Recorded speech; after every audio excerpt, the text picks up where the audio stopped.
Welcome to the Brewer and the Baker, a baseball card podcast. Not just baseball cards. Here are your hosts, Mitch and Dan.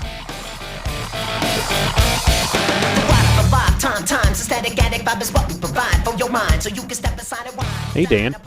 Mitch. Yes. So I don't forget it this go around. I'm the brewer. I'm the baker. Yes, and this is our show. Welcome to the show. Welcome. Topic today, I'm jumping right into it. I'm going to kind of take this one over since Dan's been doing the heavy lift in the last few episodes. Going to go into a bit of a deep dive on eBay selling. I've really picked up in the last month and a half, and some tips, tricks, some foibles. What you've learned. What I've learned. Mm-hmm. Yeah, just what I've learned from the now almost 2.5 years that I've been on eBay, which again, for most of, not all of the listeners, but a good portion of them probably still the newest to the game for a lot of them. And so some of it might come across as, oh, you're just now learning this? But hey, if there's anybody else It's part of the journey. yeah. So anyways, socials? Socials. I'll let you do it. I should just have it queued up on a button. We should. I should just have it queued up on a button. Some other podcast does that. Yeah, I mean, they... Brewer Baker Podcast on Instagram and brewerbakerpodcast@gmail.com. Right. If you want to send us a longer form or The file or Yeah. images or whatever that just doesn't send well over short form or DMs. DMs. And Yes, please follow us there. Please. We love talking with our listeners. It's a lot of fun. Dan's been doing a lot of that lately. Mm-hmm. I kind of not backed off, but I've just been kind of lurking and being a voyeur on conversations. He's a creeper. Yeah, it's not unless you specifically ask for him. Generally, you're going to get Dan. In which case, I will make sure that Mitch sees it, and then he will respond. Yeah, I'm not bad at checking notifications, but he's a busy man. I need to tone down half the notifications I get. Need to edit my life a little bit. But He's a busy man. But before we get into the show, we actually have quite a bit to get to first, right? Let's. I've got a quick hobby update. I mean, I've only got 2 cards basically. Okay. If you want to do that first, that's yeah. fine. First, my Salvi tops now for him breaking the record. Yes, breaking the record. I just wanted to make sure it wasn't tying the record. Yeah, no, tying the record is a dual Salvi with Brett yeah. card. Just wanted to make sure, because we had talked about that earlier, that I didn't order. I wanted the actual record break card. And then sniped an eBay auction last Friday, sitting at a Storm Chasers game, the minor league team here in Omaha, and shouldn't be able to fight for baseball cards and stuff online while you're watching baseball. Just feels wrong. But in the newest Topps Chrome baseball set, there's an autograph subset called Ink Strokes, which I think they're extremely pretty. Gorgeous cards. Go online and look for them, man. They are pretty. And right now, I mean, the checklist, it's not your Judges, your Wits, your Otanis, stuff like that. It's Christian Yelich. There's Hall of Famers. There's the card I picked up, Larry Walker, as an Expo. I mean, I know him as a Rocky, but that's where he started out. And they are on card. They're not sticker. They're on card. And like his auto is just massive on there. Black card with like some foil filigree. Well, it's chrome, so it's not foil, but yeah, it's got like a foil like inlay design on the black. It is absolutely gorgeous stuff. And yeah, we were talking, if you wanted to complete a set, an autograph set, this seems pretty doable, considering it doesn't have the big chase names in it like other chrome sets do. Yeah, what got me started on it originally is Lee is kind of the highest dollar amount. Young Lee. Yeah. he's kind of the highest dollar amount chase in that set or on the checklist. I got looking at them, but they're still $80. They're not. Mm-hmm. And there's all the parallels from blue at $150 down to. I haven't looked at any reds of $5, but I know they go down that far. I don't know if there's 101s that I didn't check into, but I would be very surprised if there's not, just because of the way things are these days. Right. It's not something that I'll probably get my hands on, so I'm not worried about it. I think we can talk about that in a moment with the thing that we have. Yeah. My hobby update. I have been very busy. I have been acquiring some pretty nice stuff. Getting back into the swing of things. I did a whole show about one particular card last episode, so we can skip that. But I picked up a Bobby patch out of 10 recently. I picked up I actually got 2 1-of-1s in one day. I got I actually held my first 1-of-1 from 2006 Bowman Heritage. It's Andy Pettit. So that was really cool. I also got, in a straight trade, I didn't purchase this. It was a straight trade. I got 2 Salvi minis. One of them is the Wood 1-of-1 from 2024.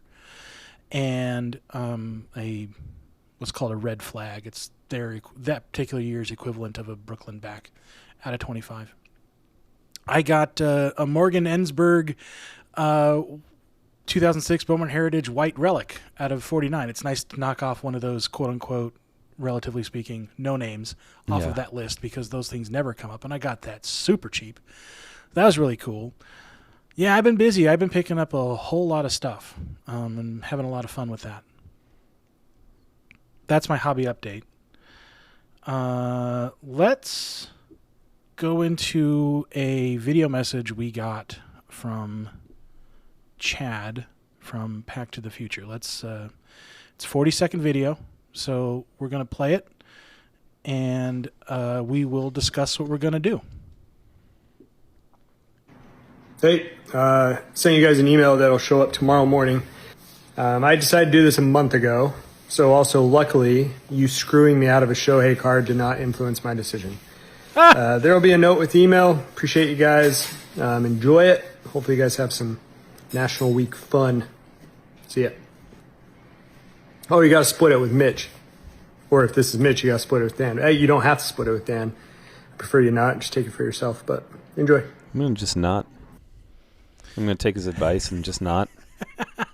I wouldn't blame you. Yeah. I mean.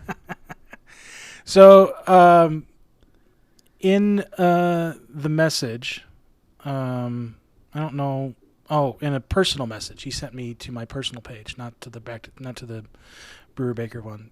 He said that the goal is for us to purchase cards and not purchase wax. And honestly, when I saw the video, the very first thing that came to my mind was wax. Yeah, buy a box of Rip-On. Get like a $300 box of wax. Use $200 and. Because it is a $200 gift card. That is very generous of you, Chad. Thank you so much for that. Yes, very much. That is incredible, unsolicited. You're amazing. But yeah, that was my first thought, honestly, was to get a $300 box. We chip in $50 each, and we just get it, and we rip it.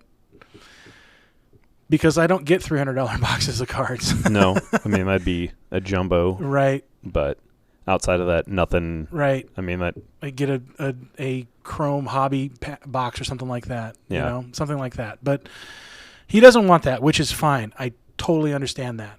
And that's something that Mitch and I have been wanting to do anyway. I mean, what I mean is going more into singles. It's something Mitch and I wanted to go into more anyway. So I made a promise to Chad in that chat that I would convince you to purchase the most expensive card you've ever purchased with that. Jeez So okay. I want you to find at least a $100 card. Okay. And then if it's more than that, don't chip in any more than you want to cash-wise. You know what I mean? Yeah. So that's my goal. That's my goal for you, is to find a $100 card. Okay. All right? I've got like 5 $150 cards that I'm currently watching. So I know what I can use mine on. That's not a problem. I don't know because I haven't been watching anything that, I have zero issue going to Target and buying $75 worth of a Chrome Mega, but I can't buy $80 on a Finest Mega. But I can't justify myself buying one card for that same price. Well, here's your chance. I know. And it's not coming out of your pocket. I shouldn't say I can't justify it. I absolutely should be able to justify it. It's just. So how much is that Lee Spotlight? No, I got the Lee Spotlight. Oh, okay.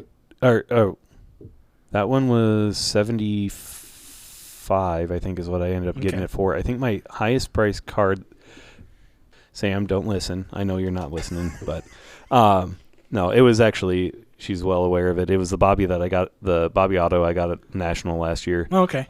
And but that's play money at the National. That's not real money. Well, I traded about $75 worth of stuff to spend 25-ish. I paid about $100 or had about $100 worth of everything into that.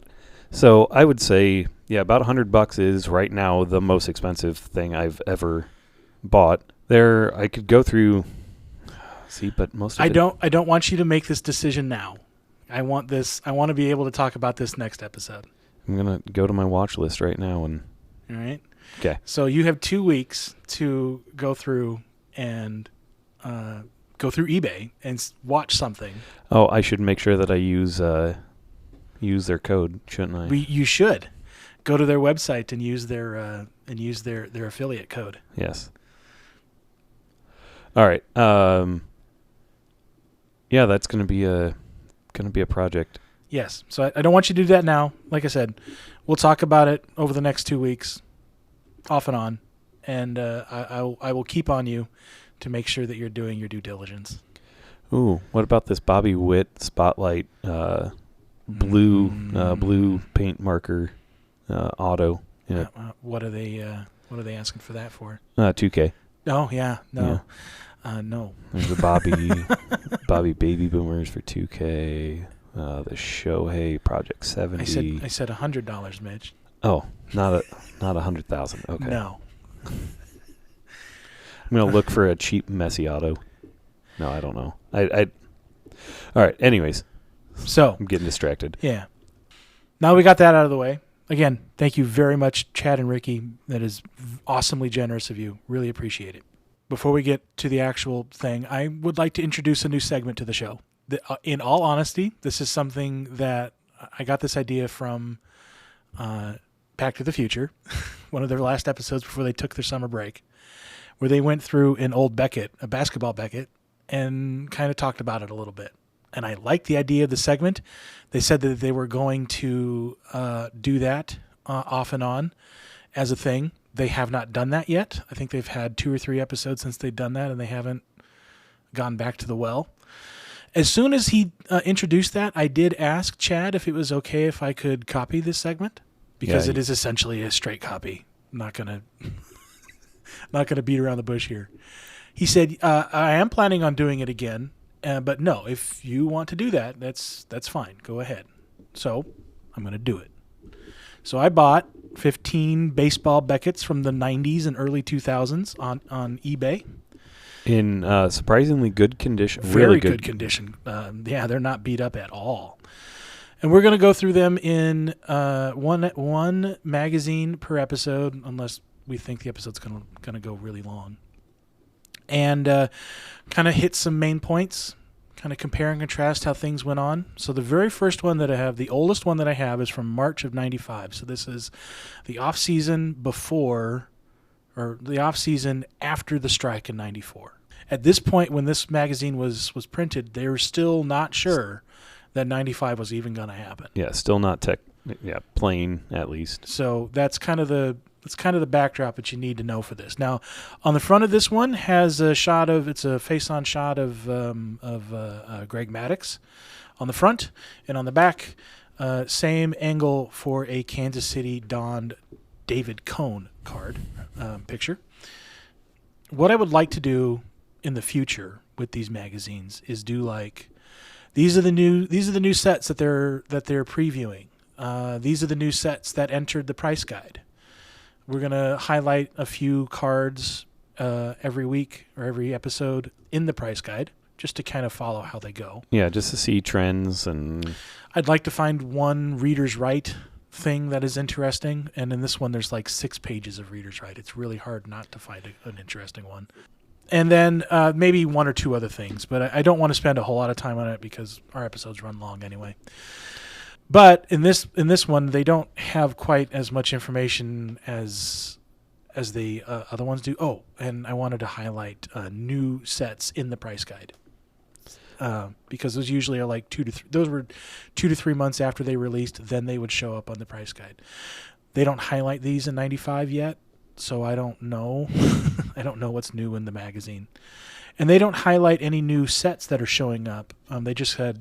And by highlight, do you mean having like a separate article? Yeah, well, a preview where they actually do a little bit of a deep dive, where they open up 2 boxes or something like that, and they say, hey, this is what's in it, this is what we got, well, this is what it is. In some of them, in the price guide, they actually highlight, like, different differentiate. There we go. Yeah, but, like, it's a review. Like, the ones I'm talking about are, like, reviews of the set. That's what you're...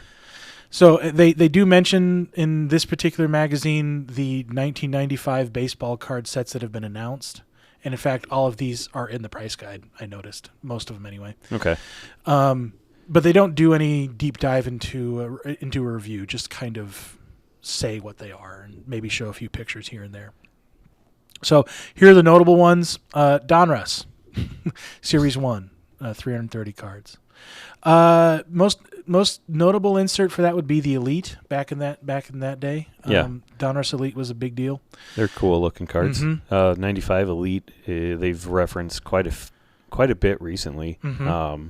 I know it's been in Donruss itself, but then I think it was in Elite Extra or Elite. Just Elite. Yeah. Yeah, Donruss Elite. Mm-hmm. Yeah, they just released that. But they had some in base Donruss too, as well. So it's a long-running and historically important insert set. Fleer. Okay. Please, at some point while you're listening to this or afterwards, go back and look up 1995 Fleer. Just the base set. It is the most 1995 looking thing on the face of the planet. I cannot describe to you what this looks like other than an MTV promo. Okay. I think that's the best way to describe it. It is incredible. I love it, and I wish they didn't print a million copies of every one of these cards because they are spectacular. I love them. Pacific Crown was in 95 as well, and this had the crown, the die cut crown inserts, the gold crown cards, and all that. Those are really important. Still. Really familiar with them because. One of the inserts highlighted in this thing is the Hot Latinos. Period. Very, very of its time. Yeah. I'm not gonna. Yeah. I said something when we were talking about this earlier, and I can't get myself to. Right. Pinnacle came out in 95, Stadium Club, Topps, regular Upper Deck, and honestly, one of my favorite sets from 95, Upper Deck Collector's Choice Special Edition. I have a very deep appreciation for that set. It's cheap, it's not expensive, but those gold signatures are so cool. Yeah. I think gold signatures overall are a highlight of the hobby. Mm-hmm.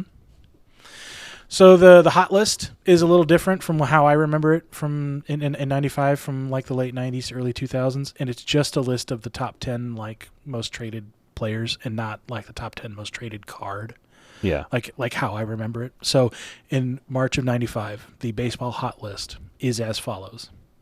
Ken Griffey Jr., Frank Thomas, Jeff Bagwell, Mike Piazza. By the way, they mention their previous month's ranking. That is the exact same. The top 4 or top 5 were top 4 were the exact same. Cal Ripken Jr. is number 5. He's up from spot 8. Nolan Ryan is at number 6, stayed the same. Raul Mondesi dropped from 5 to 7. Michael Jordan went from 8 to 9. No, 9 went from 9 to 8. Because if you remember, he did have a card in the Collector's Choice Special Edition. So there are silver and gold signatures that you can get of that. Those are fun. Yeah. Matt Williams from 7 to 9, and Barry Bonds stayed at 10 from the last month. So, some interesting names there, I thought. Some names you would expect to see there, and maybe names you wouldn't expect to see these days. Like Jeff Bagwell and Matt Williams. One other thing I wanted to do from this magazine is a reader's right question from a Roger in Colorado. I recently pulled a 1994 Upper Deck Mike Piazza card from a pack. There was no name on the front. The back is the same. I would like to know if there is any value to this card and the difference between this card and the Frank Thomas 1990 Topps no name on front. Did they both just miss a step in the production? So you may be noticing that you may have heard questions like this. Something phrased very similarly. Yeah, over the past, nothing has changed is what I'm getting at. If you go online to any Facebook like baseball card buy sell trade, you're going to find somebody asking, "Oh my God, can you believe that they got his age wrong on the back of this card? Is this worth anything more because there's an error on it?" Oh my gosh, this is so miscut. Is this an error? Right. No. And they've been asking the same question for the past 30 flippin' years. So, Beckett answers. One other thing. They didn't figure out it wasn't actually kind of figured out what happened in production for the no name on front card until like 5 years ago. Like, that information didn't come out. It was really recent. So they don't really have an answers to what happened in the answer. But here.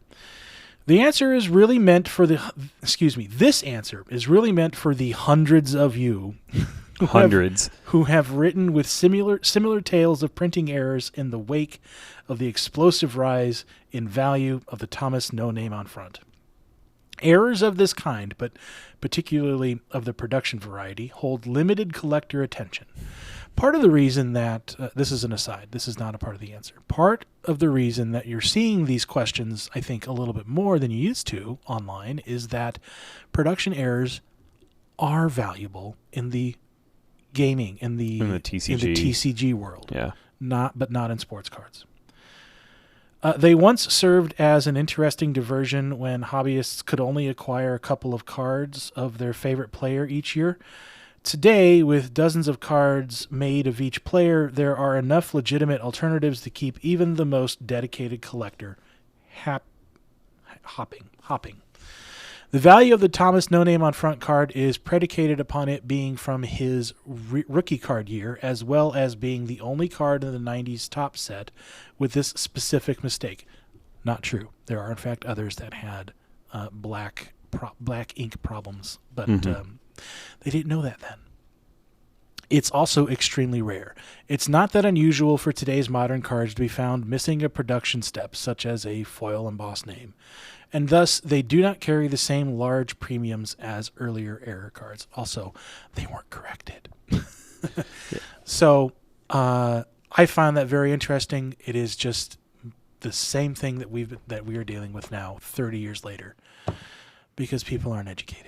Yeah, I do feel. Well, yeah, the education portion of it is a lot of it.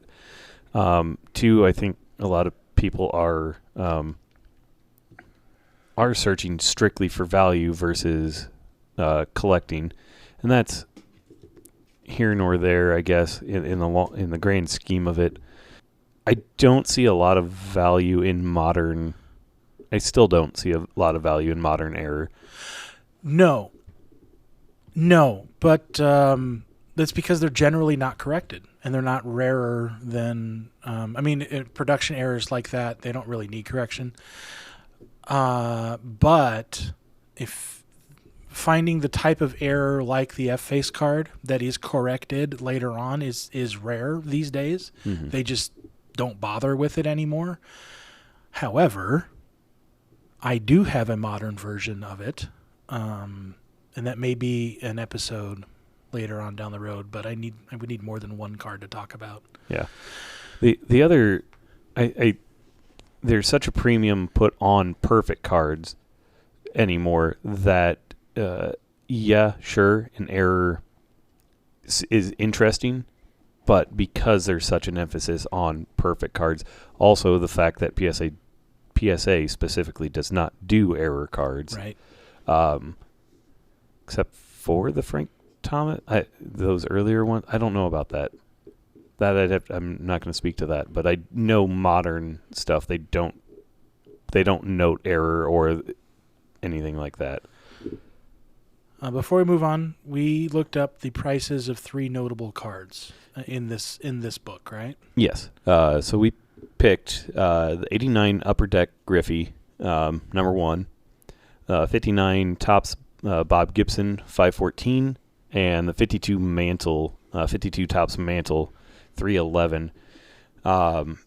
Just so we can kind of track them as we go through, just see if there's if the general market, if all 3 of them go down, then yeah, probably the general market for all of them are going down. Just an interesting look at history. And we may find, as we go along, we might find other iconic cards down the line, and we may add to this list a little later. But right now, 95 is the doldrums of mid-90s, and it's not really interesting. We talked about the no-name, but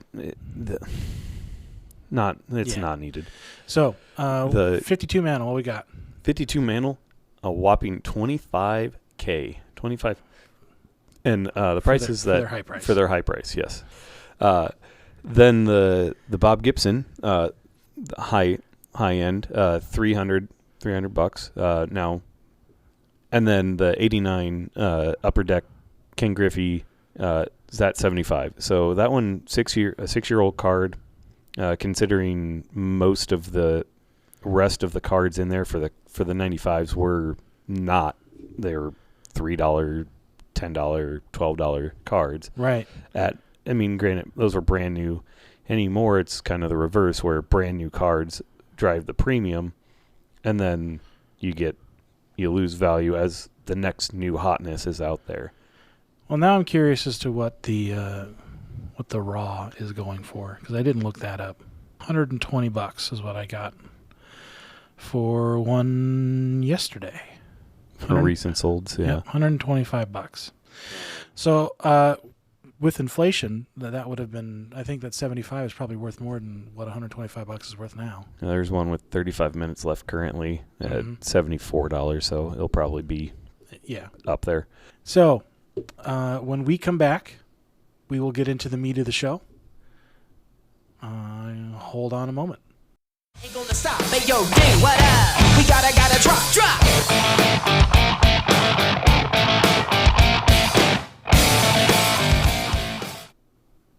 Welcome back. So, Mitch, you have been you've been on a bit of a selling spree. Yes. So it's kind of partnered with some other things going on in my life. Nothing major. Just trying to taking a deeper look at both mental and physical health.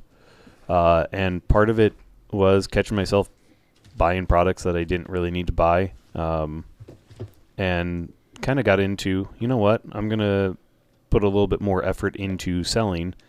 We've done a whole episode on ways to sell. The most readily available to most collectors is eBay or local card shows.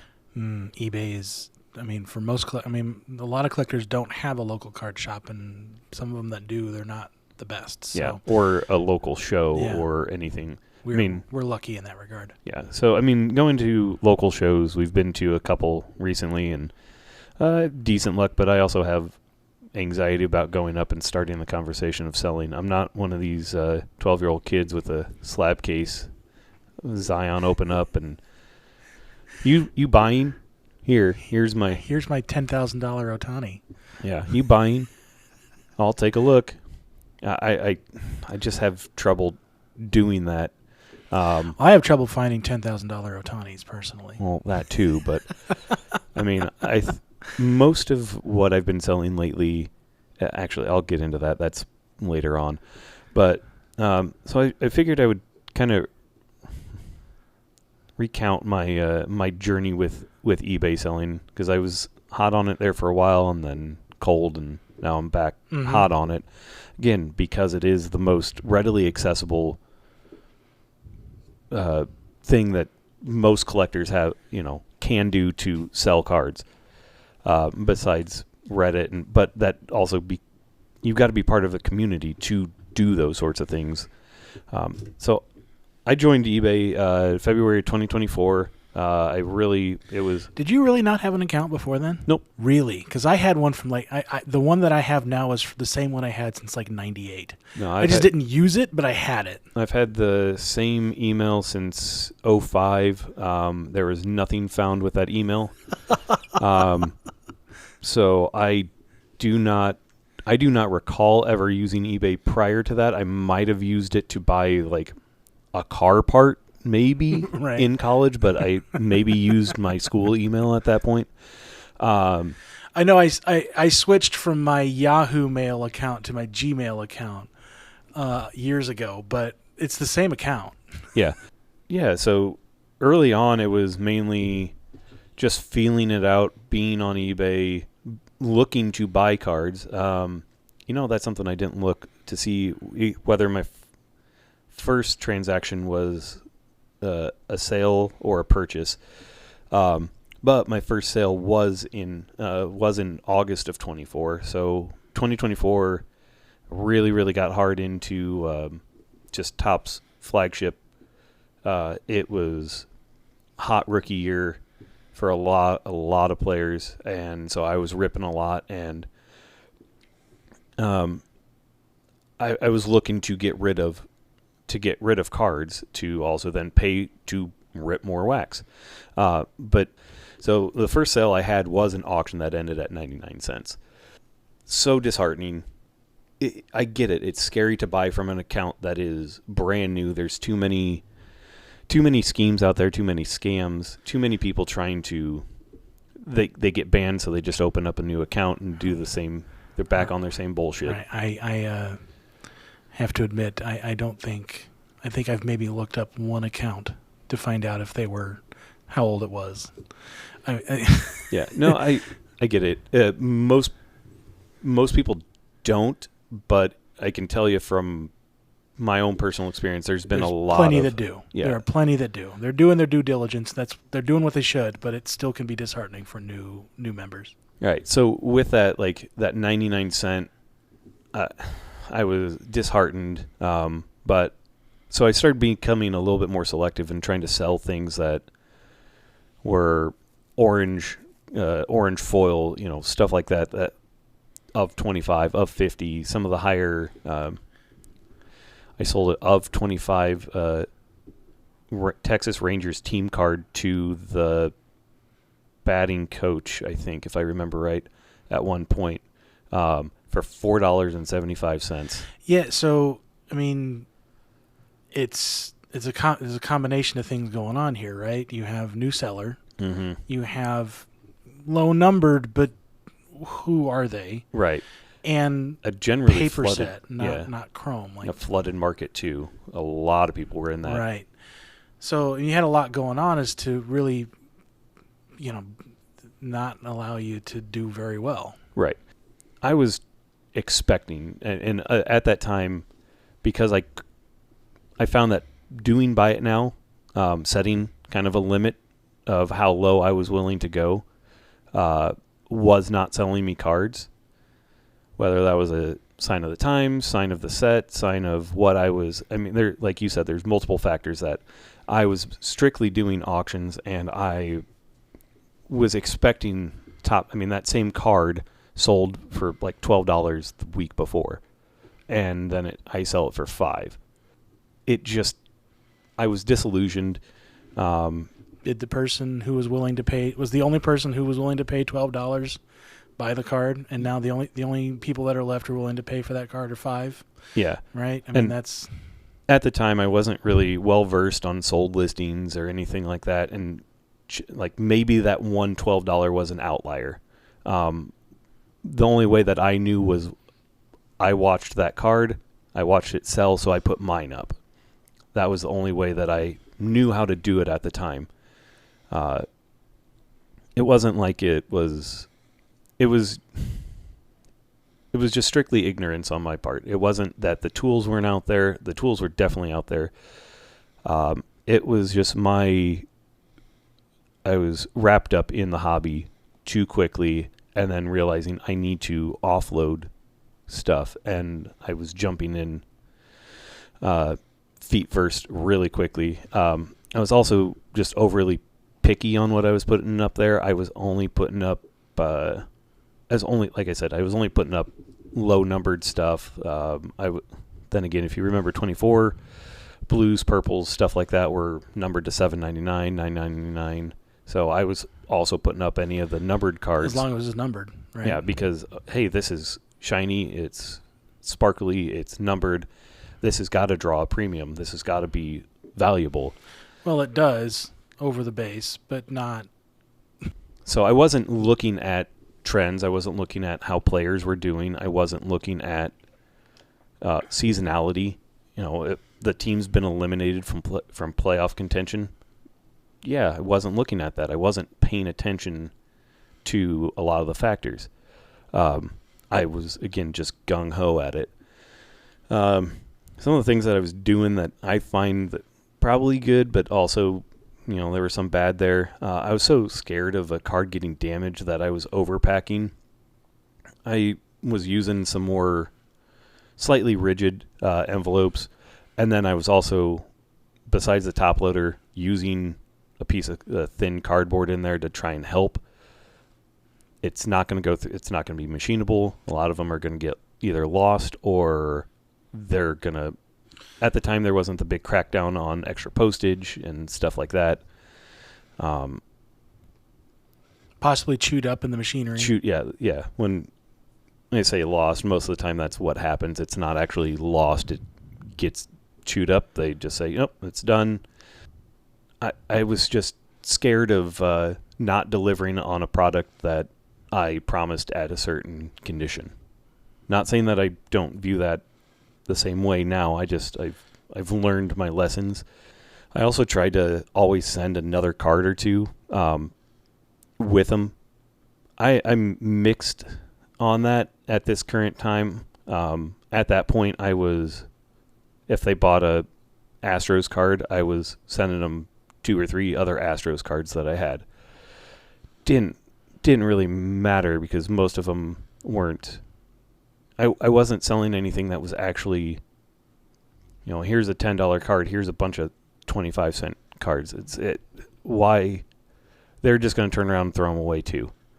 But I thought I was, hey, thank you. Here's some extra stuff. Here's some things your way. And right.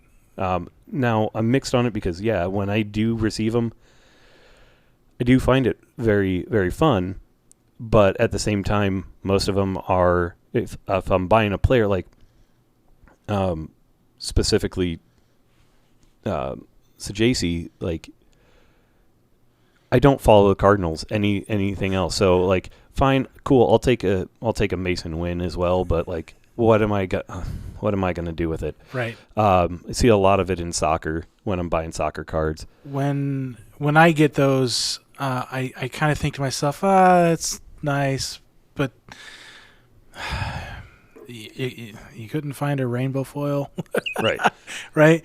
I tend to get a lot of base, and I'm not collecting base just in general anymore. I used to put together the base set. I don't anymore. Yeah, I still do try and put together the base set, but I'm less picky about that, and it's not high up on my list of things to do anymore. Another thing I used to do is I tried to pack with a packing slip and write a handwritten thank you message with every single one. It's nice, but gosh, that takes a lot of time. Mm-hmm. You can automate that. If you're not familiar with it, you can automate your thank you message both to leave review on the buyer, as well as have it printed on your packing slip. Huh. So you can write generic, hey, thank you for this, blah, blah, blah, whatever you want to. And you can basically write an email signature that goes onto the packing slip. So if you're not familiar with that, that's something, that way you can still kind of personalize it if you want to, but you don't anyways.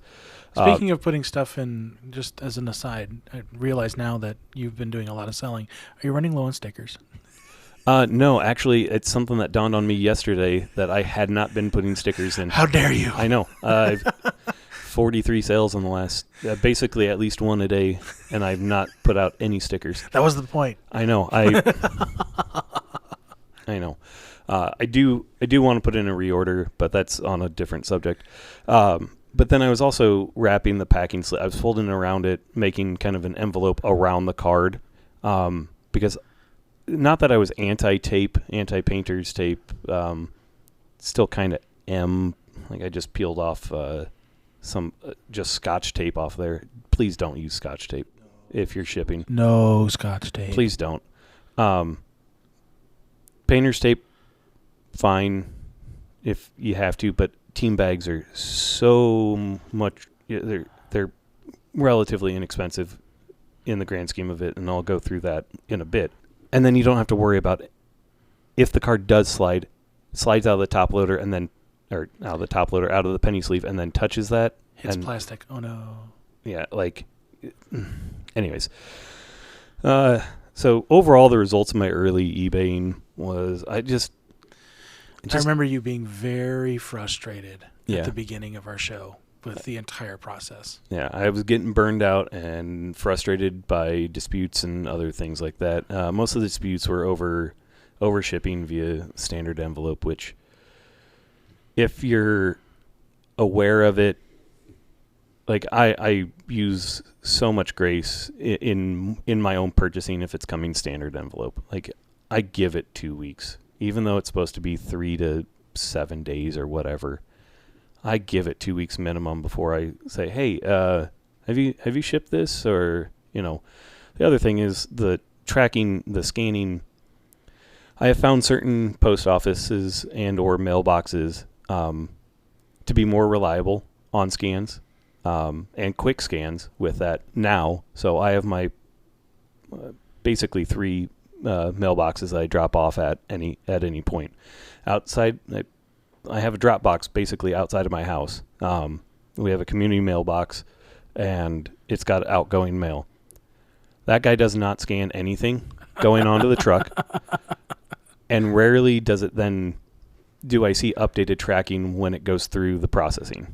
I drop off at the mailbox or at the actual post office that's close to my house, which all of my mail, I would assume, goes to. All those get scanned. Usually around midnight, 2 a.m., somewhere in there. All of those get scanned. And I have no idea why the ones that I drop in front of my house don't then go to the same post office. I don't know. But I'm not going to fight that issue. I'm going to just find the ones that work and keep using those spaces. But yeah, they were just never scanned, so I could never update tracking. And people, well, where's my? Oh, this is late. Please just have a little bit of patience. No, I want my money back. Okay, I guess I'll refund you, but then that dings you on eBay side. More issues that you have, whether it's postage disputes, any dispute like that, or refunds. That does start to not necessarily affect your seller rating per se, the public-facing one, but does affect you on the eBay side, whether that's them potentially blocking your account or suspending your account, banning your account, or suspicious that it doesn't affect you in searches and algorithm. I have no actual proof on that, but there's definitely some... it's a little bit more than just a hypothesis anymore. It's seeming more and more pay-to-play sort of thing. Best thing I can do is just find those workarounds, find those things that are working for me, and keep doing it. What really put me off of it was I had the one bad sale. Buyer had terrible feedback. I think I've outlined how I pack my orders, thicker. I was overpacking my orders and all that.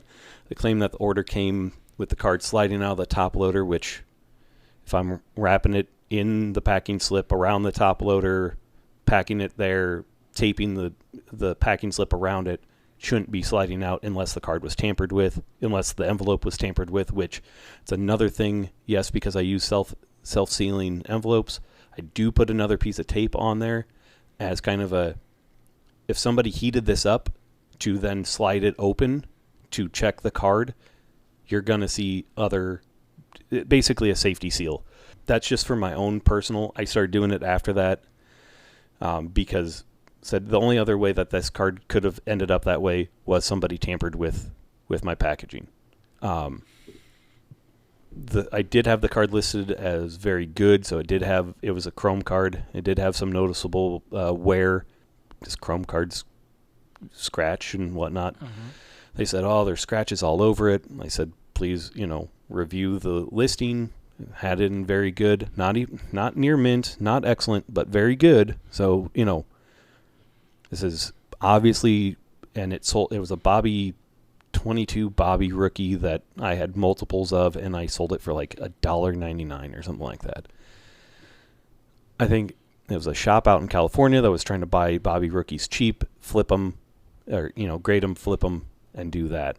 So they were pissed that it didn't come in, and they were going to raise a fuss and try and get their money back. I left the negative feedback up, showed my response, showed how I packed, left images, all that kind of stuff. That has since fallen off of my reviews, off my account. So whether eBay finally took a look at it and removed it, because you can ask for a review of feedback, I don't know. I just wash my hands. So after that, I just pretty much washed my hands of all eBay there for a while. Then I pulled the bonds. So when 2025 A&G came out, my buddy Craig and I went to an LCS here, and we bought a box. He bought boxes. We both sat down, we both ripped, and pulled an on-card bonds auto, which the auto is very pretty. I just had nothing for... I even thinking about it today, thinking about, as we were looking at the Beckett's, I didn't really have anything for bonds even in the 90s. I did not care. I didn't care. So thinking about, do I regret selling that card? Not really, actually. But anyways, sold that through eBay. It was an auction. It went very well, went through authentication perfectly. And so that built a little bit more confidence and kind of got me back into trying to be more active in selling. That's kind of about the same time that we started having our episodes about selling, about going to shows and doing stuff like that. And then, about a month and a half ago, I decided to give eBay a serious another try. A few things that I've changed here. I'm going to just try and rapid fire through them because I know I'm droning on about stuff. But the biggest thing that I've done is I've been more picky. I thought I was being picky earlier. I'm setting different criteria for myself and putting cards up that I'll get into that in a second. But overall, I'm pricing out cards beforehand on Card Ladder, 130 Point, sold listings / the pricing research tool. If you don't use eBay on desktop or laptop, just anything but mobile, there are so many tools available on eBay, on the seller's platform for you to use to see your cards that you have listed at any given time. There are so many options for you to do. And they're constantly rolling out with more features. Some new ones recently that I want to play with, but I'm not confident yet. But I'm only really selling cards that would be profitable to me and setting a floor as to what to list. I'm going to skip on my notes because this is... I hate to use the term margin, but I think of it more as a floor. Instead of putting the cost of goods into the shipping price, you'll see a lot of $2 cards selling with a $5 shipping because they're trying to recoup the top loader, the everything else.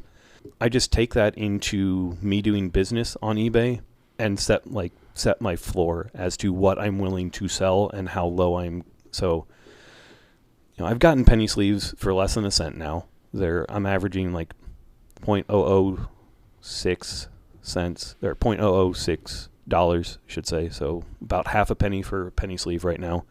Top loaders have been anywhere between 7 cents and a dime for the nicer ones, but I've gotten them as low as a nickel, which for shipping it's going to be just fine. And card saver ones / semi-rigids. And if you need top loaders, I've got so many that I don't use. Yeah, I can get you some old scratched up ones that don't have any tape goop on them because I throw all those away. But the top loaders are all maybe scratched up, but they'll do their job in transit. Right, and that's exactly. I'm not looking for anything pretty anymore. Actually, I take all my cards out of top loaders to post, and then keep them in my eBay box, untop loaded, sorted by sport, and then sorted by set, and then from there I will top load them to send them out. So I should always have top loaders on hand. I now, instead of putting the packing slip, it's a team bag. I've been getting team bags for rounding up 3 cents when bought in bulk. Can usually find them 500 to 1,000, but I also use them to make packs for Halloween, so I'm using them there too. Are you getting the fancy plain white envelopes, the kind of the thicker cardstock plain white envelopes? Or are you just throwing them in the legal? Nope, that's actually the next Okay. point here.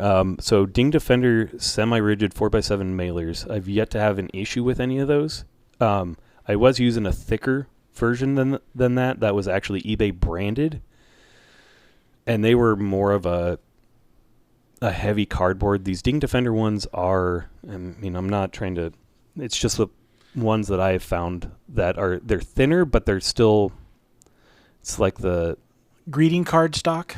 Yeah, it's more greeting card stock, but so it's still extremely flexible, but still offers a little bit more protection.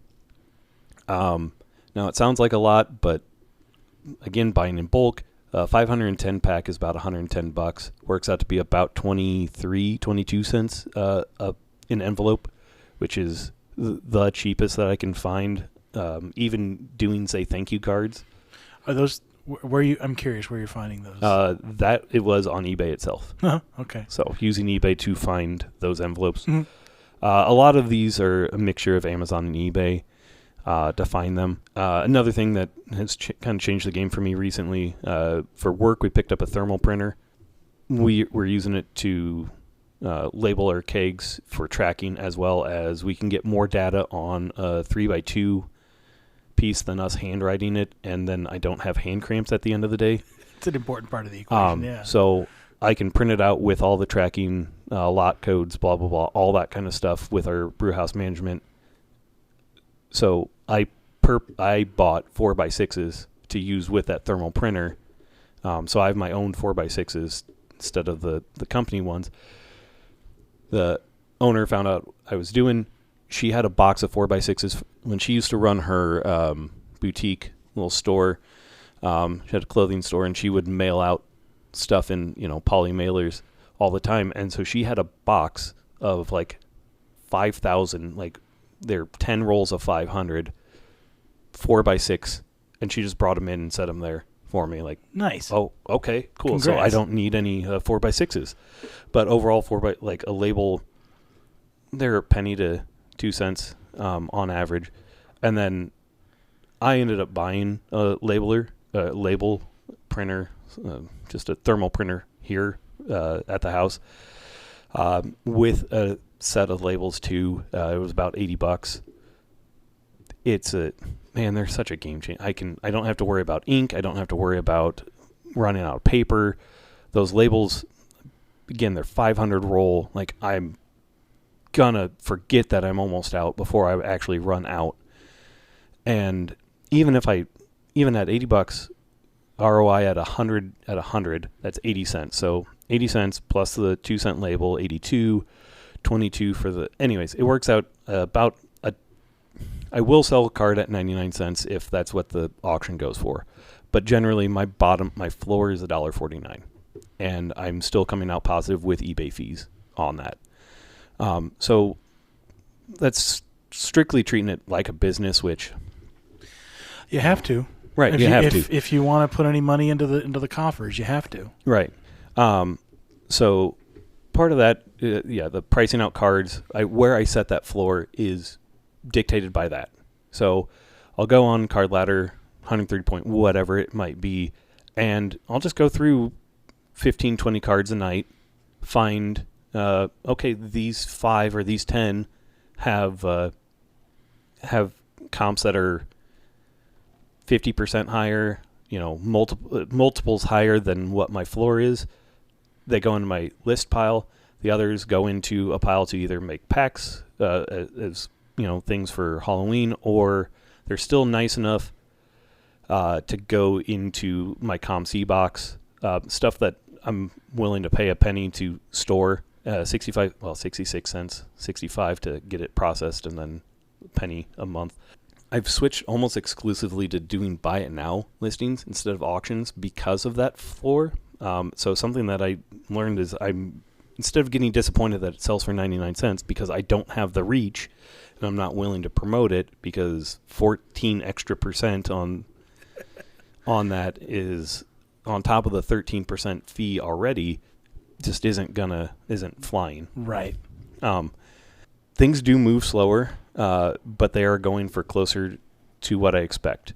I price most cards at least the 30-day average, unless it's a new set. But if cards have been out, they've been selling, I try and take a 30-day average so I can avoid high, spikes in there. And I list them at that price and then put my or best offer floor at about 33% lower than that. And I set most of my automatic accepts at between 10 and 15% lower than that. So again, that's one of those tools that you can do on eBay. It's on the desktop version itself, is set those floors and set those things so you can automate a lot of it and you don't have to do it. Don't have to be as manual with it. So I do review my listings for pricing about every 2 weeks right now. Again, just go on and I can just click on a whole bunch of them and hit review pricing, and it'll tell me if I'm priced higher or lower than the averages, than the last 90 days sold, blah, blah, blah, all that kind of stuff, and I can adjust kind of on the fly. Things that have dropped drastically, I either pull down. Question. Yeah. How big is your store right now? I currently have 167 items listed. You get $250 a month free. And I'm kind of capping myself at that $250 a month. Okay. So I still have some cap room to move. My highest I had on there was 203 at any point. I've since pulled some down. I've also sold 42 or 43. But yeah, if things have dropped drastically, I pull them down entirely, or I shift to a lower average price and reevaluate at the next kind of. I only do auctions when it's cutting edge products. So like when Finest came out, when Chrome first came out, stuff like that. When there isn't an average, I will do an auction. Now that I've built some steam and seen more people, more views and everything, I feel a little bit more comfortable doing those. I still tend to do buy it now for most, but for Finest Mini Diamonds, most of those went up as auctions. Right. New product, hot players, generally going to be the best choice for auctions. For auctions, yeah. Mm-hmm. Yep. And that rolls into the next thing is timing. I've ripped some hockey lately, but now's not really the time to list it. We're off season. There's no major moves, no major news. I mean, there are moves, there's news, blah blah, but nothing that's drawing people to the hobby. Folks are still looking for cards, but they move very slowly. Football, I see the opposite. Should be heating up right now. Yeah. So with football, I've seen with Topps taking over the licensing and dropping new products, football has stayed relevant in the off season, even in the in the May, June, July timeframe when it's normally pretty dead. Yeah, and preseason has already started, so it's the ramp up. Yep, training camps have started. Players are reported, so the new hype for the season is there. So football, I just wanted to throw those two out because I don't deal with a lot of basketball. It's mainly football, baseball, and hockey, and soccer. Unless you're opening up Michael Jordan's out of like Space Jam packs. The Space Jam packs and then selling those. Yeah, that was another. I've sold higher cards than I've ever bought. I'll put it that way. That's true. Well, then, yeah, we've already talked about how I pack them and what I kind of set for a floor, but overall my strategy is I try to list about 5 to 10 cards a day. I was listing about 30 a day at first just to get a store built up. Most stay in the baseball realm, but I do try and diversify to follow the trends, as I've talked about. Sure. The timings. I try to watch my prices weekly to make like hyper fine adjustments. If there are players, Peyton Tolley, who throws 14 strikeout game, yeah, his price has gone up a little bit. Maybe I could eke out another $1 or $2 on that. Sure. Certain things, but that's also why I got into cards again, was to pay better attention to the sports. That I wanted to have a different relationship with the sports instead of living and dying by one team, watching the sport as a whole, watching it breathe, expand, contract, and watching players move in that bubble. So certain things like that, yes, I will hyper specifically target players if I see that they, easy way to do it is watch Topps Now. Topps Now cards. Hey, that player had a really good game. Might be. Yeah, that's actually not a bad idea. I hadn't even thought about that. Yeah, I like that. It's just simple enough. Sure. But and usually it's about a week, kind of a week hangover from big games. But yeah, I do shift everything primarily bi-weekly right now. Anything that falls below my threshold, I either keep it if I feel it's cool enough for myself. I kind of think of it as if I saw that in a $1 box for $2, if that's where that threshold is for me to keep it, I'll pull it down and just keep it, because at this point, like, it's below where I would have bought it myself, so I might as well keep it. There's a little bit of hoarding mentality there, but right. The rest of it I pack up and move it to the ComC box. I've got about 600 to put in right now, Dan. So I've got a 2-row box that's full. Might be time to do that then. Yeah. Yeah, and if it doesn't meet any of those, it goes in my pile to make packs or building lots to sell in groups at local shows. There's been a few folks that I have worked out with, at like a hockey guy at the last show. I just brought in a stack of hockey cards and I was like, 15? He's like, yeah, cool.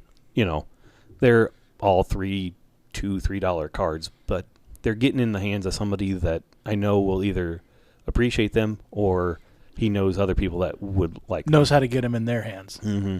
And that's a lot of it for me, is while I don't view it as I'm trying to scout people or, do that, I would love to get the cards in the hands of people that actually are going to enjoy collecting them. And what I found, I'm mainly selling cards that are things that dealers, breakers, tables at shows don't want to deal with because they're so low value. Overall, my listings, I have low-end cards. Current value is about $380 a card average. There's some that are bringing that up, and then obviously that kind of $1.49 bottom for me. I'm seeing a lot of folks that are willing to buy those, but they don't see them go up all that often. Like, most of what I'm selling are $3 to $5 cards. That Morgan Ensberg relic that I purchased this past week. Yeah, it's a player that doesn't show up, but it's a card that I need. So yeah, I'll buy it for $4. Exactly. There's a lot of those out there. There are a lot of those out there. So in the last 45 days, I've had 900 views with 43 orders. And my total click-through rate, or my total purchase rate from views isn't the highest, but part of that is me trying to work. Even if it gets a view, it will let you know that somebody has viewed it. So when you go in and view your cards as a whole, you can see what has had views, what hasn't. If it's had a view, you can send an offer even if they didn't put it on their watch list. So I try to do that. That is my daily task. Besides listing 5 to 10 cards, is also look at who I can send offers to. Like I said, I generally have automated offers set up. I'm about out of the 167 or whatever I have listed right now. I think about 100 of them have automatic offers set up on them. So that is helping drive the sales, because somebody will look at it, maybe move away because it was $3.49, but they get an offer at $3 and they're like, sure, why? Or $2.99, sure, why not? Let's go for it. But overall, my average sale's been around $740. 45 days, been at $300. I don't think that's too terrible. That's money that I didn't have. How many on average? How many are you selling a day? My highest day was 5. My lowest days are 0. On average, I've been about a card a day. Okay. Like I've got one to go out tomorrow. I could ship it today. I printed the label today, but they're not going to pick it up, so I don't want it sitting in the humidity in the mailbox. I'd rather hold on to it in climate controlled and then put it in the mailbox tomorrow. Sure. So right now, 2 to 3. Okay. 2 to 3, and then might take a day where I don't have any, and then 2 to 3, a couple days don't have any. So I'm generally about 5 to 7 a week right now. Again, kind of at about a $3 a week average. I mean, I have some that $3 a card, or $3 a card average. Mm-hmm. I have had some. My biggest day was $45. My next biggest day was 30 something, and then another one was 27. I find that, yes, on Fridays or Saturdays, I tend to sell the most paydays. So I also try and time my... See, that's almost, you're doing mostly buy it now, so that that means you're kind of free of that Sunday and Monday auction ending day mentality. Yes. Now, if you want to get deeper into it, I do watch for late Sunday, early Monday morning, random 4 a.m. on a Tuesday ending, and I will try and snag a card. I'll try and snipe out a card that should be going for $10-15, try and get it for $5. Part of it is PC, but then, I mean, that's half the fun that I find of sorting through dollar boxes is if I can get it, here's a stack of 20 cards, can I get it for $5? I got it for a quarter. Even if I put it up and it sells for $1.49, it took me 20 minutes a day to take my pictures, list them. eBay's gotten better about helping people list faster, but overall, I've been having a lot of fun with it, and it's supplying that dopamine hit without having to buy wax. So... Yeah. I have a philosophical question.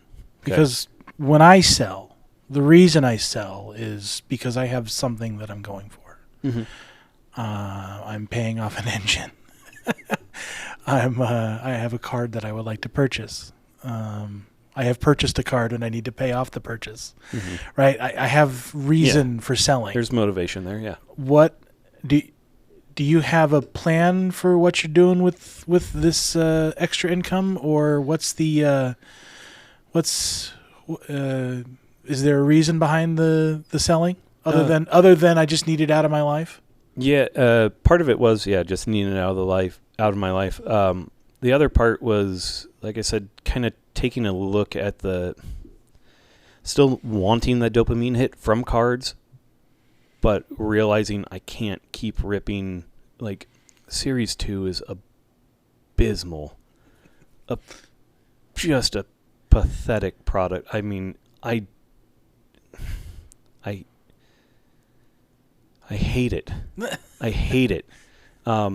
Chrome has been a little bit better. Because it has better rookies than Series 2 does. Yeah, it has better rookies. Because Series 1 had better rookies than Series 2 does. The inserts are better looking.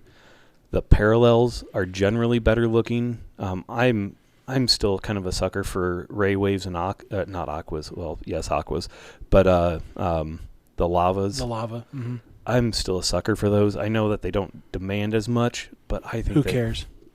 Yeah, it's something that I enjoy. And I can only go and buy so much non-licensed as well to try and scratch that itch. Sure. But like Chrome is has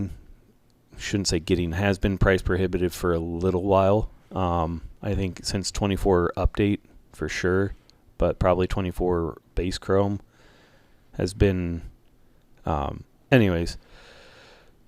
What I'm more getting at is I was losing the fun in ripping, partly because the names like in the sets just aren't there right now. The names that I'm looking for. Yes, there's Bobbies in there. Yes, there's Salvies in there. Yes, there's, Yamamoto's or whoever there might be. But most of the cards that I'm looking at, as I'm growing in the hobby myself, I'm refining my palette on what I want, and a lot of that is not coming out of the base product that I can afford. It's coming out of middle to upper end products, which at that point, just buy the damn card. Just buy the single. Don't. So are you using that money to buy those cards, or what are you working towards? Anything is really the question. Are you working towards anything with this money, or are you just moving? You're just moving them. Just right now, just moving. Part of it is, part of it was putting it back into that label printer. By the way, not that you need to work towards anything. I'm just curious. Yeah. No, part of it was putting it back into infrastructure to make my life easier. Again, buying that, $109 sounds like a lot. I mean, it is a lot, but it's 510 mailers. I'm not going to run out of mailers anytime soon. They're a decent, a product that I feel safe with. They're trying to make the selling aspect of it not take as much time. Basically, here's my platform. Cool, it's sold. Download the label. Print it. Print my my pick sheet for the day if there's multiple, so I can line up names with cards, and that way I don't send them to the wrong person. Hey. Hey. I'm gonna jump on this train too. But. No, part of it, I'm now past the infrastructure part. The rest of it is more, buying those middle to low end singles. Maybe I will go after that entire Inkstrokes set. But those would be like sold Troy Melton green mini diamond out of Finest for $22 or something like that. $20. Cool. Now that's Bobby Aquas. Yeah. Now that's $20 that I could turn around and justify doing those things. So no, there's not any one particular item. Originally, it was just making my life easier and paring down things that I really don't need. I do still like to rip. So part of it is like, okay, cool, I sold $35 worth. I'm going to go buy a Chrome. Now I'm spending the price of a coffee on it because I've already turned in cards for... I'm viewing it as cards are essentially a currency for me. And, anything can be thought of that way, but we're not an economics podcast. But, I'm certainly... open to suggestions if other people know. I'm still a sucker for desktop stuff. I have desktop and laptop that I'm running off of. I post mostly from my phone because it's easier to get pictures of and everything like that and post. But then all the rest of it is run out of my dashboard because it's not clean. There could be some UI stuff, but it's eBay. It's going to look like it's from the 90s for the next 30 years. And then it'll look like... Because they want you to go to your phone because the eBay app doesn't look like it's out of the 90s. No, that's right. But there are a lot of things on the eBay app that you have to dig for. Right. But, yeah. Okay. Well, are we gonna do Sam's question? I mean, it'd be a longer one, but I'm down for it. Okay. Well, when we come back, we'll do Sam's question of the day.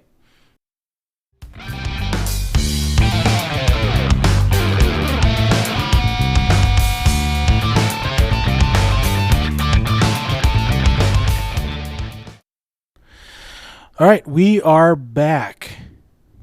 Why don't you spin that spinner there, sir? I gotta turn it back on, so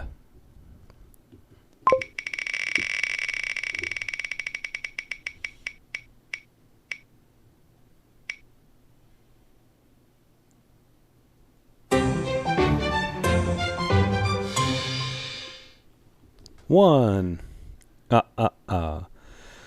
All right, on to question number 1. Ooh. What team has your favorite City Connect this season? I don't dislike the Royal City Connect this season, but it's not my favorite. I don't dislike it. It's fine. My quick hot take is I haven't liked either one of them.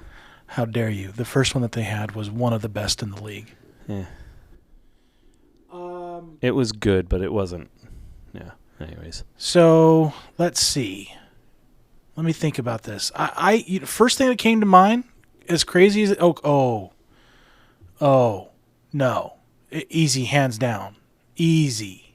Chicago White Sox. Oh, with the Bulls. Yeah, the Bulls inspired one. Pretty nice looking. Yeah, that one's incredible. Getting a red, white, and blue chrome parallel of that Colson Montgomery in the City Connect they look pretty damn nice. Yeah, I think that's a pretty easy answer for me. Yeah, I do. Oh, I don't know if it's this season though. I'm kind of a sucker for the cherry blossom. For the Nationals cherry blossom. They don't have that anymore. It's similar, but they don't have the cherry blossoms anymore. It's the dark cherry blossom now, and it's hard to see. I've been looking at some C.J. Abrams City Connect patch.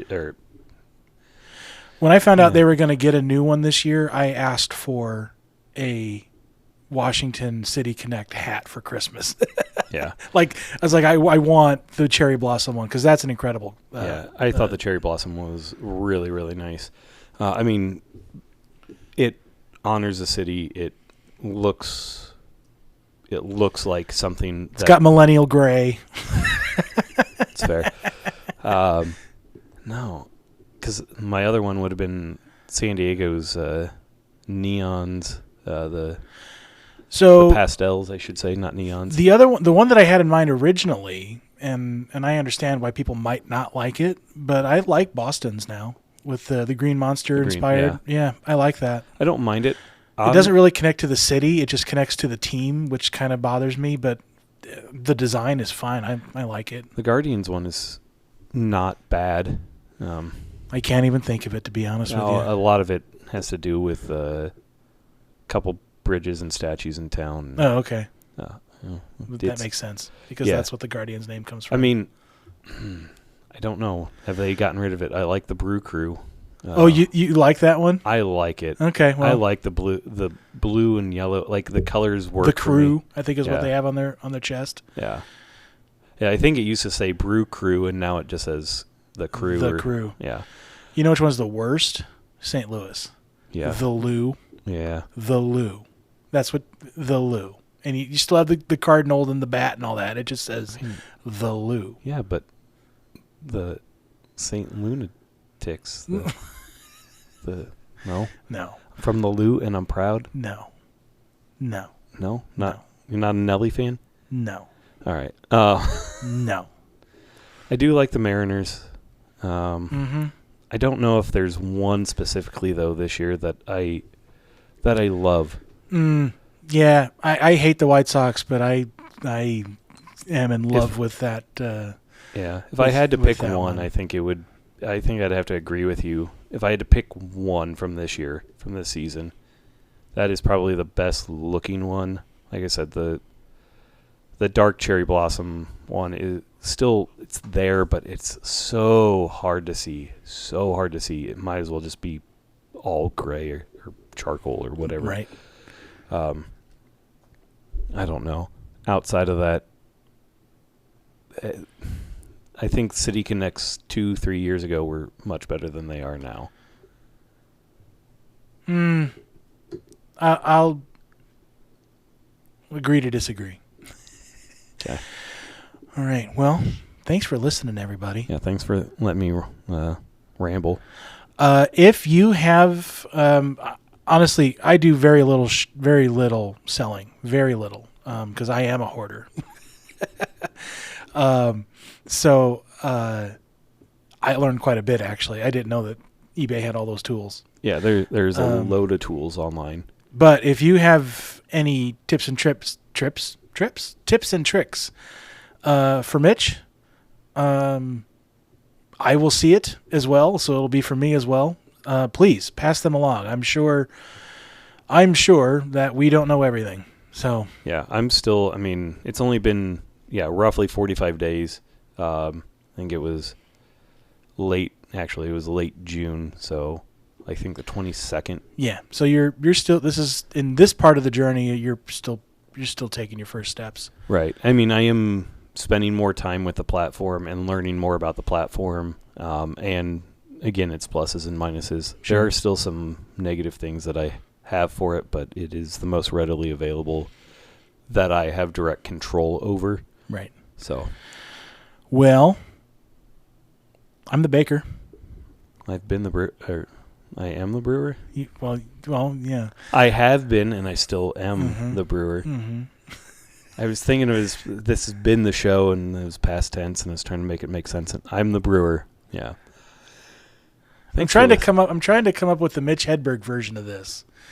I have been the brewer. I am still the brewer, but I have been the brewer. Yes. There we go. That's exactly what was going through my mind there. Right. Well, Thanks anyway, for listening. Thanks for listening, guys.